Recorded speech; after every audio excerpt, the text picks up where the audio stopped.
I did warn you all. It's a jungle out there. With respect to sex and sexuality, it seems that we humans have it pretty easy, compared to your average European praying mantis anyway. A typical sexual encounter for our species may involve some soft music, maybe a nice meal, perhaps a good bottle of wine, and a physical encounter that one might reasonably hope will be pleasant. In a mantid encounter, it would not be unusual at all for the male to be beheaded, or eaten completely for that matter, a common fate for many male spiders, according to Dr. Tatiana, otherwise known as Olivia Judson, the author of the book that Ashley just read from. Olivia Judson is an evolutionary biologist who specializes in sex. In her book, she dispenses advice to various creatures, such as Mrs. Mantis. It turns out there's a very good reason her lovers improve once she devours their heads, as once he is headless, his naturally prudish inhibitions are released, and this increases his level of enthusiasm. And here I just have to say, as your consulting minister, please don't try this at home. After rereading this book, I reconsidered the common use of the term the birds and the bees as a way to refer to age-appropriate conversations with young people about sex. Let's take bees, for example. Here's a letter to Dr. Tatiana from Perplexed in Clover Hill. Dear Tatiana, I'm a queen bee and I am worried. All my lovers leave their genitals inside me and then drop dead. Is this normal? Her answer is yes, it is normal for bees. But speaking for myself now, I wouldn't want that to be the first thing my child heard about the sex act. And bird sex hardly seems appropriate to discuss with young children either. Birds were once believed to be overwhelmingly monogamous, but we now know that they're some of the most promiscuous creatures on the planet. Sure, they may be socially monogamous, but genetic testing shows when birds leave their nests to forage for food, they typically use the opportunity to hook up with their neighbors, all of them, and this goes for mommy and daddy. In fact, Dr. Tatiana says that true monogamy in the creature world is so rare that it could be considered one of the most deviant behaviors in biology. True. Murder and promiscuity aside, because of course humans commit those acts regularly, I discovered when I read Judson's book that normal sexual behavior in the animal kingdom includes necrophilia, bestiality, bondage, cross-dressing, masturbation, incest, and date drugging. So when it comes time to talk to your little ones about sex, let's not start with the animal kingdom. It's hard enough to explain human sexuality without involving other species. Despite all its challenges, it is very important to talk about sex, and not just with our children, because sexuality is central to our lives, affecting just about everything we do. From the perspective of an evolutionary biologist, having sex is the second most important thing we do in life. The only thing more important is for us to survive long enough to have sex. So, like all other creatures, the vast majority of us arrive at physical maturity genetically programmed with a significant urge to do it. And regrettably, we don't have to think about or understand anything about human sexuality to reproduce. We don't have to consider its consequences or aspire to procreate. We simply follow our instincts, and in this way, we're not so different from the European praying mantis. I'm thinking that it just occurred to Ms. Mantis that her mate's head was a tasty and convenient snack. She probably didn't do it because she knew that his body would nourish her as her babies grew. From her perspective, it just seemed like a good idea at the time. And this is precisely what's most challenging about sex in my mind. Wanting to engage in sex is not a rational impulse. We just feel like doing it, And at some point, that drive to have sex can become even more important than the drive to survive, as illustrated by the headless male mantis or Herschel Walker.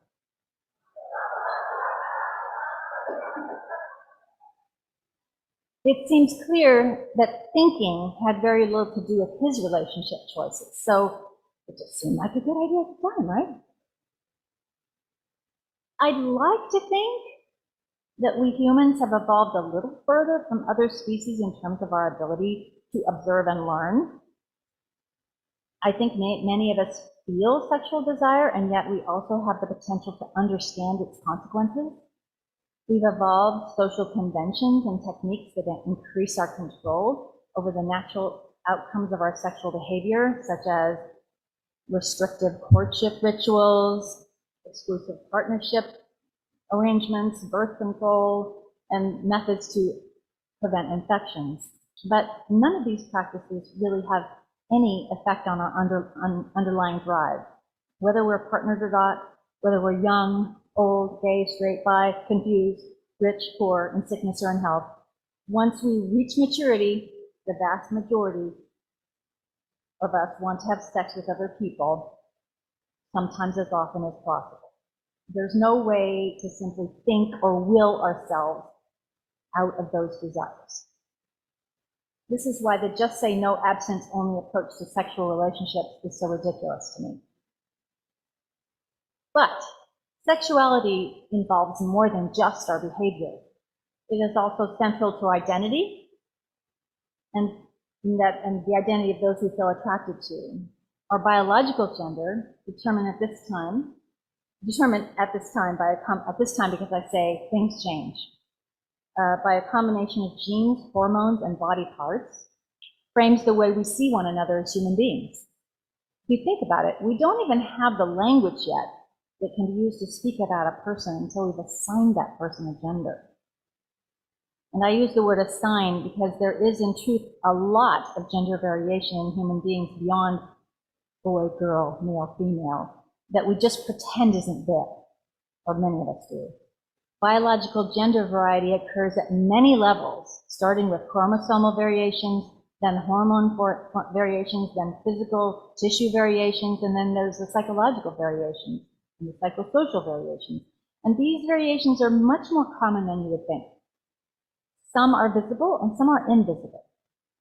The rate of variation is estimated, at least it was 10 years ago, to be 1 in 25, which means there are, 2 or 3 people in this room who for some reason don't physically fit neatly into boy or girl box. And if you think that number's too high, that's probably because the variations have historically been hidden or suppressed. So we could comfortably persist in propagating this ridiculous idea that everyone can neatly be categorized as a boy or a girl. I grew up expecting certain dress, certain hair, certain behavior, and certain pattern of sexual attractions depending on that assigned gender. And it fascinates me because I have a training in biology, that we can acknowledge that variation is the driving force behind our evolution, and then vigorously defend the idea that diversity is enriching, but also insists on forcing all human beings into these 2 categories, boy or girl. And I think that we've made some progress since I first preached this sermon in the area of educating around a spectrum of physical gender and gender expression, normalizing the experience of individuals who identify as trans or genderqueer. But we still have a really long way to go. So where does this leave us, first as human beings, and second as a community of faith? Well, first of all, as human beings, we're screwed. Here's why. Many of us recognize at some level that sexuality is central to our experience as humans, and we long to express our sexuality, but very, very few of us are comfortable talking openly about sex or sexuality. And I think this is because we're sent this tremendous amount of conflicting and shaming messages about sex from infancy. That was certainly true for my generation, including messages from family and church that sexuality is inherently sinful, that it's only for procreation or that it will kill you, that nice, polite people don't talk about it. Many of us get the message that there's only one acceptable way to express our sexuality, and that's in the context of a committed, monogamous, and in many parts of the country world, exclusively heterosexual marriage, partnership. On the other hand, then, we hear from advertising that products that enhance our sex appeal and sexual prowess are essential to us, that we must have them. Movie and television teach that sex is glorious and fulfilling and free of those pesky consequences. Throw in the fact that we each like different things, but might have no idea what those things are or how to ask for them, and you've got a picture of where we are. We want it, we're afraid of it, we have to have it, we can't talk about it. Some of us aren't sure what it is, and no one will tell us except people who want to sell us stuff. So what are we to do? I think one of the best things we can do is to talk about it openly, especially to our young people. Many of us, including me, believe that it is best for children to learn about sex and sexuality in the safe, supportive environment of the family by talking to parents. It is the primary responsibility of parents to prepare us for life, is it not? But really, do you want to talk about sex with your mom and dad? I don't. And how many parents are actually prepared to offer this kind of education, having received none themselves? And how about families that are sexually dysfunctional? I mean, whose isn't? How about learning about sex in school? Well, I wasn't willing to leave that aspect of my children's education up to adults I didn't know at all, because they might have very different values than I. I know from my own experience with the public schools that they do not present sexuality as the healthy, life-affirming, powerful force that I believe it is. Sometimes they don't even present accurate information. They focus on the agony part and mostly neglect the ecstasy part. Many middle school age kids, including mine, pick up on this, and they conclude that the adults are pulling a fast one on them and actually just lying right out. They know that that's an unbalanced, incomplete perspective, and so they look elsewhere for information. They go to other sources like friends, the internet, pornography, and get information that ranges from helpful and accurate to degrading and dangerous.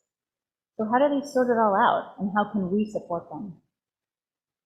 This is where our community of faith comes in. In my opinion, there is simply no better place to learn about sexuality than in a community such as this one, among caring people, in the context of our shared principles and values, being taught by people who are trained to facilitate and who are actually members of this community. If you're new to this faith, you might not know that our denomination, in partnership with the United Church of Christ, has actually been doing sexuality education for over 40 years. The curriculum we use, which is called Our Whole Lives, or OWL, is a comprehensive, progressive sexuality education program with 4 main goals. First, to provide accurate information about human sexuality. Second, to provide an opportunity for participants to develop and understand their own values, attitudes, and beliefs about sexuality. 3, to help participants to develop interpersonal skills. And 4, to help participants exercise responsibility regarding sexual relationships, including what it means to consent, what constitutes abstinence, and how to resist pressure or become prematurely or inappropriately involved in a sexual relationship. I would like to highlight, we're going to go a little late, but I would like to highlight a few of my favorite features of Our Whole Lives for you. The first being the philosophy that sexuality education is a lifelong process. It begins at birth. 6 OWL curricula are available, including 1 for kindergarten and 1st grade, 1 4th through 6th grade, the middle school, which is 7th through 9th grade, high school, and then young adults, and adults over 35. There might even be another one now for older adults. Each curriculum includes age-appropriate information on a broad range of topics related to sexuality. The program emphasizes accurate information, informed decision-making, and critical thinking skills. It challenges students of all ages to think about sexuality in light of the values we hold up as Unitarian Universalists, like human dignity, justice, and inclusiveness. It empowers them to make healthy choices and engage in non-exploitative relationships. Our Whole Lives is not just a series of lectures. Learning is participatory and experiential, and group reflection is a critical part of each lesson. Beginning in middle school, participants learn in a safe and supportive environment how to talk about sexuality and how to consider the consequences of various behaviors for themselves and for other people. Topics include sexuality and values, sexual development, sexual health, effective communication, intimacy, body image, gender expression and roles, family dynamics, sexual diversity, relationship skills, consent and boundaries, and sexuality as it relates to spirituality. You're not going to get this in school. The middle school and high school students engage in role-playing activities that offer them an opportunity to gain some practical skills, such as asking someone out on a date. How do you do that? And then gracefully accepting the date or declining the date. The high school students practice breaking up with each other after brainstorming how they would prefer to be broken up with. I have never seen a religious education curriculum that even comes close to Our Whole Lives with respect to its ability to empower us to live our values in the world as Unitarian Universalists.